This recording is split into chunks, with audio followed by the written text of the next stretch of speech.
Sup, bitches? You're watching Fugitive Red-Eye, and welcome to yet another episode of Overanalyzing, the series where I take a more in-depth look at the fictional universes which I love. And today I'm going to be talking about Y2K, also known as YIIK. I will be using the terms probably interchangeably, so bear with me on that. Now, I've done an actual review of this game in the past. There is actually a couple of things before we get down into the meat and potatoes of the video that I do actually want to say about my review. Because obviously my opinion on this game has evolved quite a bit. And in my review, there was a couple of statements I made that I think I had incorrect, to say the least. For instance, I said that the developers were really salty about Two Brothers failing. I've been listening to a lot of Hellcry, and we'll talk about him a little bit more as this video goes on. He said that Two Brothers was actually successful to an extent, and Y2K was actually fairly successful and made its money back within the first week. So a lot of people have these misconceptions about Y2K and Two Brothers, the other game that Axe Studios made, simply because of video essays that a bunch of people made who think they know what they're talking about when they don't. So I want to apologize for that, for being incorrect on those things. Obviously, I don't mean to take any digs at the creators of the game, because I fucking love this game. And we'll get into that a little more as it goes on. I also was sort of manipulated by that clip from the Dick Show that always gets thrown around of him talking about how he made the mistake of thinking video games were art, and went on to talk about how he wanted to create a game with a character who's, I'm paraphrasing a little bit here, but he said something to the effect of a really unlikable character who has to transform at the end. Not that he does transform, but that he has to. And that's key, because he doesn't transform. That's a whole big thing. This video will contain spoilers for YIIK as well, so you guys have been warned. So that's just setting the record straight. I do want to apologize for the stuff I got incorrect, because the way I got into this game was through a bunch of video essays of people who were all kind of parroting the same narrative. And of course, I bought into this initially.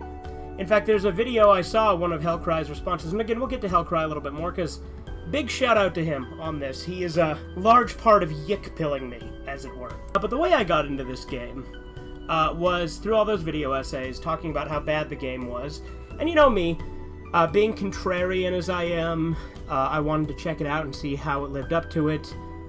Seeing the monologues and stuff, I started to buy into, oh, maybe this is a so bad it's good kind of thing. And as I was playing the game, early on in my first playthrough, I was shitting on it all the way through on the stream. I actually need to re-upload some of those streams to complete it, which is why the playlist is super incomplete for Y2K. But anyway, as I was playing the game, I started to develop what at the time I thought was an ironic appreciation for it. You see, as I was playing the game, I started to think, oh, these monologues are really stupid, and it's funny, you know, it's so bad it's good type thing. Thinking, oh, this is pretentious, etc., etc. You know, all the things you hear all these people say when they do the video essays. I started to buy into that, going through the game and seeing these monologues and laughing at them. I'd never even considered the fact that you're supposed to fucking laugh at them. That's the goddamn point. As I was going through this playthrough, shitting on it, having fun, laughing at the game, not knowing that I was actually laughing at the parts where you're intended to laugh, as well as there is some janky parts here and there where there's some glitches and things like that, but honestly, they're really not that prominent. That said, as I was going through playing it, I started to notice, like, shitposty channels after I had beat the game, right? Like, Alex YIIK in the Real World. Great channel as well, by the way. I'll probably link him and Hellcry both in the description below, because both these are really great YIIK-related channels. As I'm going along, I start to notice the fan base, and it's funny, because a lot of the times you see a fan base, and they can be really bad and put you off of something. Whereas I would argue the Y2K fan base is kind of the opposite. It's a very close-knit fan base that is in constant contact with the creators of the game, and they actually get to, like, playtest the new, like, beta builds of the game and stuff in their Discord. It's a very good fan base. Like, honestly, like, I think it's one of the best gaming fan bases I've seen, just because of how chill and close-knit it is, and how the creators are involved with the fan base to an extent. Like, obviously they're not, like, always there with the fan base and stuff, but they're definitely a lot more active than you'd see a lot of creators be with the fan base. But as I said, I thought what I had was ironic appreciation. But then I started watching Hellcry's analysis of the games, and again, I'll link him in the description. Hellcry's videos pointed out to me why I liked YIIK in just 2 words. Unreliable narrator. I don't know why the fuck that never came to my mind before, because unreliable narrators are a fascinating part of fiction that you really don't see utilized properly a whole hell of a lot. And I think Y2K does a great job at using an unreliable narrator. The game is constantly hinting to you that things aren't as you're told they are. There are lots of little discrepancies that a lot of people write off as bad writing, without realizing these things are intentional to tell you, hey, maybe the story Alex is telling you isn't correct, it isn't true, it isn't what's actually happening. And a lot of people simply miss that point. And to add on to the whole video games are art thing, absolutely video games are art. I don't know why people try to act like they can't be. It's ridiculous to me. But the thing about YIIK that a lot of people don't realize, myself included for a long time, is that due to its unconventional storytelling, there's a lot of things that are metaphorical and left open to interpretation, as well as things that if you go out of your way, you can kind of figure out what's going on, because the whole point, it doesn't spoon-feed it to you. This is a postmodern game. It's not just going to give you a traditional narrative. Now, postmodernism is something that I have very mixed feelings about, obviously. I'm very much a believer in objectivity and things like that. I don't like things that are super subjectivist. However, when it's done in art, I can appreciate it. I can appreciate different types of storytelling that go and they have different meta-narratives than you're usually used to, right? They'll be subversive, or they'll be metaphorical. They'll go and they'll do the hero's journey, but they won't do the hero's journey, which Alex's story, the whole time he's telling you, see, look, I can improve, please relate to me. But the whole time you realize he's never actually improving. And the game comes down to two real narratives. The literal one, where you take everything Alex says at face value, which I already loved for multiple reasons. First off, I loved the 90s setting. I mean, obviously I'm a sucker for nostalgia, which, you know, that's the whole part of Alex's character trait, because the game is critiquing players and people like that, right? And the game is critiquing nostalgia. It is critiquing people who are obsessive. It is critiquing internet detectives and stuff like that. Hence the whole Sammy storyline that a lot of people don't get why it's there, right? But the whole point of the game is critiquing that. But nevertheless, I still really am a nostalgic guy. I think we all are. So the setting with the 90s aesthetic, I really like. I like how the computer has like a knockoff Netscape Navigator look on it. I love the look of the Onism forums.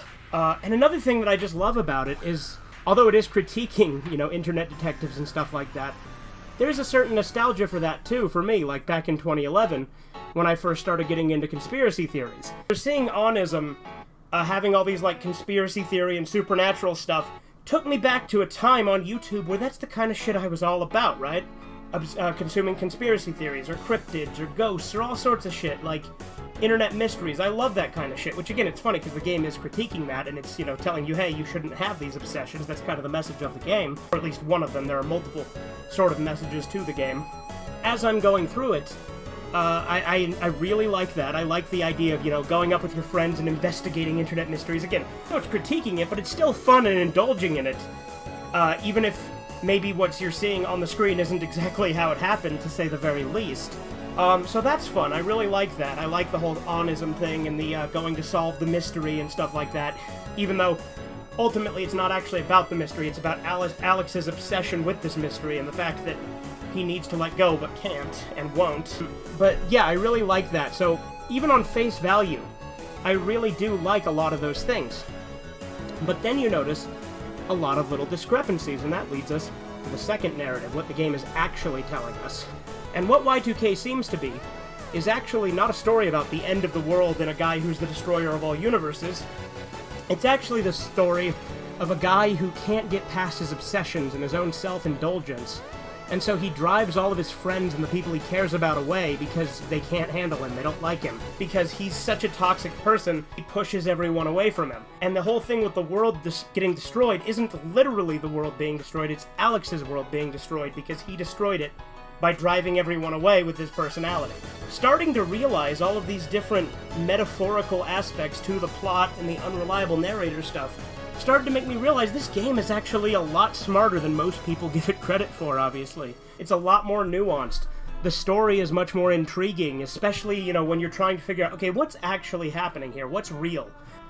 And that's the thing, is like, you're not going to know 100% because it's not spoon-fed to you. And I like that. I like that, you know, part of the fun of the game is trying to figure out what's actually happening in the story, despite what we're being told. And like I said, Hellcry has done tons of analysis on this. A lot of things, even pointing out that the game doesn't even literally take place in 1999. It's taking place in the nostalgia for 1999, but it's actually taking place in contemporary times when the game came out. Or when the game was supposed to come out, which would have been around 2016 or so. Like I said, I've been binging a lot of these Hellcry videos, so that was kind of a big thing to make me want to do this. To talk about how, you know, I started playing the game, it started out with a curiosity and a fascination, and I was always drawn to it. Then it led to what I, for a long time, assumed was just ironic appreciation. But I actually learned, you know, you're actually supposed to feel that. You're supposed to laugh at Alex. You're supposed to think, well, this is fucking stupid. That's how it's supposed to be. But it is fun to see all the little discrepancies, right? Like Dolly being referred to as both a he and a she. Alex saying he wasn't able to see Sammy's face because he never actually met Sammy. That's another really interesting thing. Like, all these things I start hearing and I'm like, wait a minute. That makes a lot more sense. This game is actually pretty fucking genius.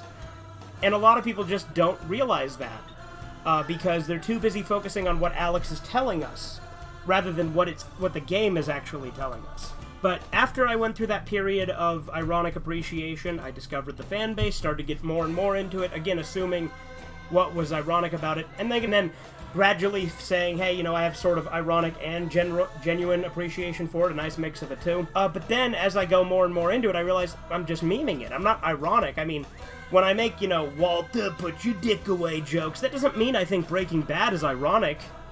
It's nothing like that. It's just memes. And memeing on the game is fine. You do that with things you like all the time. So I started to realize all these concepts and things I like, and that I say, oh yeah, it has potential. It's because I just like the game. It's as simple as that. And I couldn't bring myself full circle around to do that because I hadn't put all the pieces to the puzzle to figure out exactly what my feelings for the game were yet. Because, again, it's very complex, and it was a very interesting progression over time into learning to actually realize this is a fucking good game. It's certainly not a perfect game, but literally nothing is. So that was, you know, an interesting stepping stone to take. So I'm even more excited for the 1.5 or IV update than I was before, and I was already pretty fucking excited for it because I fucking love this game. But another thing that's interesting is this game doesn't seem to have a level cap, and so I did what's called New Game Plus, where your levels are converted into EXP, and then once you start your new game and once you're able to level up again, you're actually able to level fully up to the point you're at, given the EXP you had at the end of the game. You can do this multiple times. I'm currently over level 110 on the final level. I've actually done the secret ending, but then I'm going back to do the main ending again. The game froze up on me, so I stopped playing it for tonight before I recorded this video. But I'm gonna New Game Plus again because I'm just gonna be more and more overpowered. It's already kind of ridiculous, but that's fun because it made it so I could one-shot bosses that initially gave me problems, like the Golden Alpaca and Yuzu, which is really cathartic to get my vengeance by just doing that.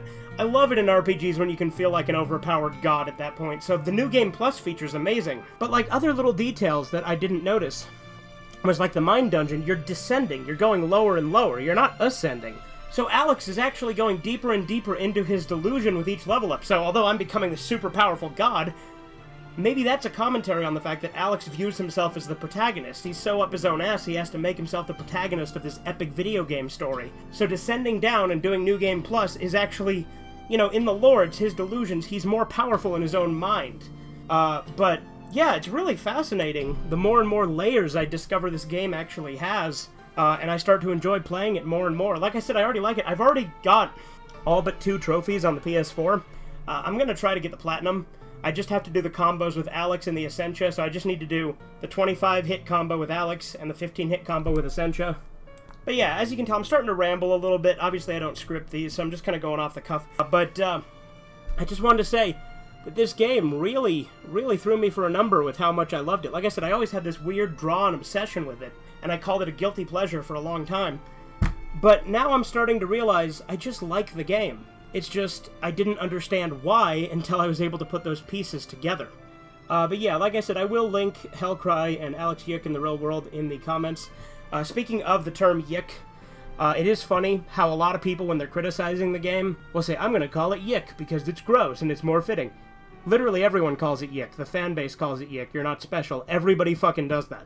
And I started to notice just so many things in these video essays that are all the same fucking points over and over again.